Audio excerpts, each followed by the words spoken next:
These two things are the stepping stones for qualifying any government job exam. है अपने section wise, क्योंकि obvious सी बात है, आप किसी भी कॉम्पिटिटिव एग्जाम में बैठेंगे तो वहां पे एक मतलब हर अलग अलग सेक्शंस होते हैं. Student 80 to 90% of the students who fail in these competitive exams, क्या रीजन होता है उनके फेल होने का?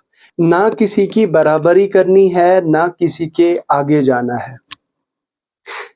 ना किसी की बराबरी करनी है, ना किसी के आगे जाना है. हमें तो बस अपने सपनों को पूरा करना है. एक बार फिर से आपका वेलकम करते हैं आज के इस एपिसोड में दोस्तों. और आज बहुत ही टाइम के बाद आपके साथ फेस टू फेस इंटरेक्शन हो रहा है. लाइफ के काफ़ी बिजी शेड्यूल के चलते आपसे नहीं इंटरेक्ट हो पाए, माफ़ी चाहते हैं उसके लिए. लेकिन आज एक एपिसोड पे हम बात करने जा रहे हैं 3 ऐसे हैक्स, सिर्फ और सिर्फ 3 ऐसे हैक्स जो आपके लिए जानने काफ़ी ज़्यादा ज़रूरी हैं, जो जानने के बाद आप you will be able to qualify any government job exam. किसी भी गवर्नमेंट जॉब एग्जाम को, किसी भी कॉम्पिटिटिव एग्जाम को, चाहे आप नीट के लिए पढ़ रहे हैं, चाहे आप किसी भी एंट्रेंस एग्जाम के लिए पढ़ रहे हैं, कोई भी एग्जाम के लिए अगर आप पढ़ रहे हैं कॉम्पिटिटिव एग्जाम के लिए, तो ये 3 हैक्स आपके लिए बहुत बहुत ज़्यादा जानने ज़रूरी हैं before getting into the zone of the preparation. तो चलिए बगैर किसी देरी के, आपका टाइम ज़ाया नहीं करेंगे, सीधा जंप करते हैं आज के इस एपिसोड की तरफ और बात करते हैं इसके बारे में. देखो यार, मुझे इंट्रो नहीं करना है यहाँ पे, इंट्रोडक्शन इधर मैं कौन हूँ क्या हूँ. आप वीडियो देख लीजिए, आपके लिए वो ज़्यादा इंपॉर्टेंट है.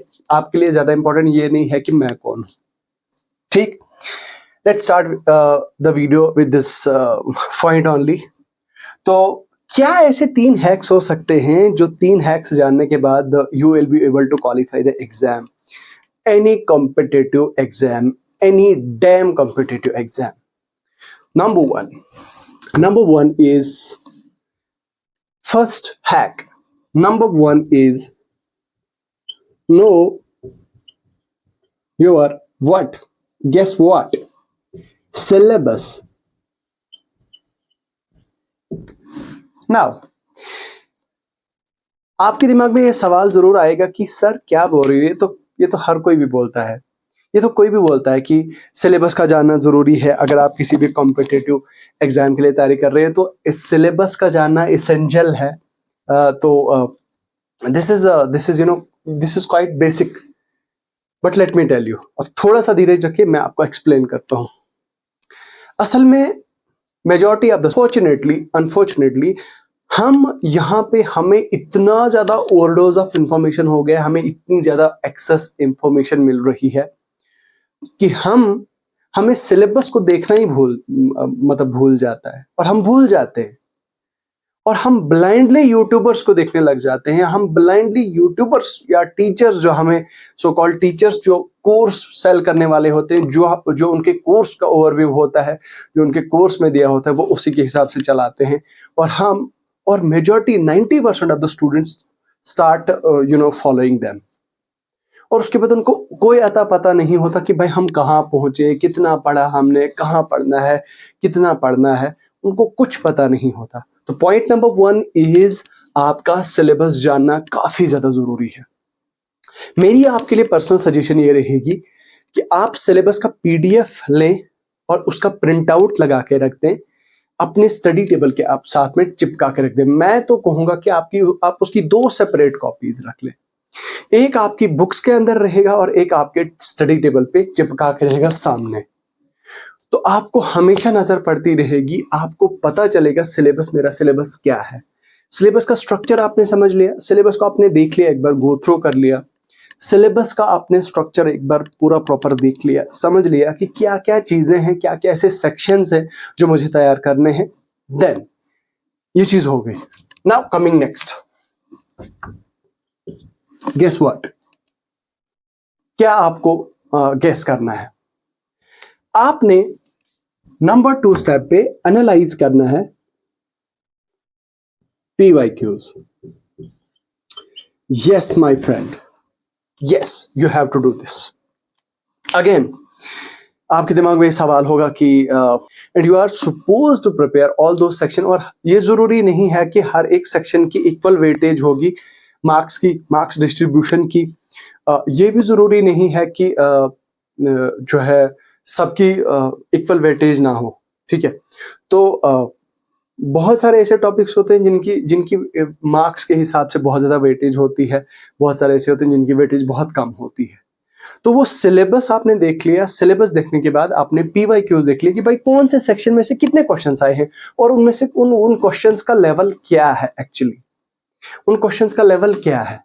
आपने पीवाईक्यूज देख लिए, आपने देख लिया कि भाई किस लेवल का पूछा जा रहा है, किस हिसाब का पूछा जा रहा है, किस हिसाब का पूछ रहे हैं, किस लेवल का पूछ रहे हैं, आपने जान लिया। उसके बाद आपने अपने आप को टेस्ट किया। क्या किया आपने? Guess what? Third, test yourself. भाई मुझे एक बात बताओ, किसी भी एग्जाम को तैयार करने के लिए, कॉम्पिटिटिव एग्जाम को तैयार करने से पहले, अगर आपको ये चीज पता नहीं कि आपकी स्ट्रेंथ्स और वीकनेस कहाँ है, तो आपको तो 6 से 7 महीने तो आपको स्ट्रक्चर समझने में ही लग जाएंगे। 3-4 महीने तो आपको सिलेबस समझने में ही लग जाएंगे। आपके 3-4 महीने तो सिलेबस का वो टाइम वेस्ट होने में ही लग जाएंगे। तो know the syllabus, analyse the PYQs and then test yourself. आजकल मॉक टेस्ट की फॉर्म में बहुत सारे educational platforms provide free mock test भी मिलते हैं, पेड मॉक टेस्ट भी मिलते हैं। 150, 200, 300 की प्राइस पे, या उसके अलावा और भी वेरी कर सकता है। वो पीवाईक्यूज आप मॉक टेस्ट सीरीज आप परचेज कीजिए। और मॉक टेस्ट मैं यहाँ पे I am not going to advertise anyone anything, मैं बस आपको एक आपकी हेल्प कर रहा हूं। आपको किसी को आप किसी भी एजुकेशनल एडटेक प्लेटफॉर्म का आप मॉक टेस्ट सीरीज लें, 1-2 मॉक टेस्ट आप दें, उसमें प्रॉपर आप देखें। जैसे आपने टेस्ट दे दिया, मॉक टेस्ट दे दिया, मॉक टेस्ट देने के बाद आपने देखा कि भाई आपका स्कोर कितना आया। आपका मान लीजिए 200 मार्क्स का पेपर था, 200 में से आपके 70 मार्क्स आए, 60 मार्क्स आए। यू विल बी लाइक, यार ये जो 160 मार्क्स मेरे कट गए, ये कैसे मार्क्स कट गए, ये 140 मार्क्स जो मेरे डिडक्ट हुए, ये क्यों हुए और कहां से हुए। तो वहां से स्टार्ट हो जाती है आपकी प्रेपरेशन, वहां से एक्चुअली आपकी जर्नी स्टार्ट हो जाती है कॉम्पिटिटिव एग्जाम्स की। अब आप क्या करोगे? इसी थर्ड पॉइंट में आपने क्या काम कर दिया? Strategise, plan and execute. आपने सिलेबस को एनालाइज कर दिया, आपने हर एक चीज कर ली, और उसके बाद अब आपने क्या काम करना है कि स्ट्रेटेजी बनानी है।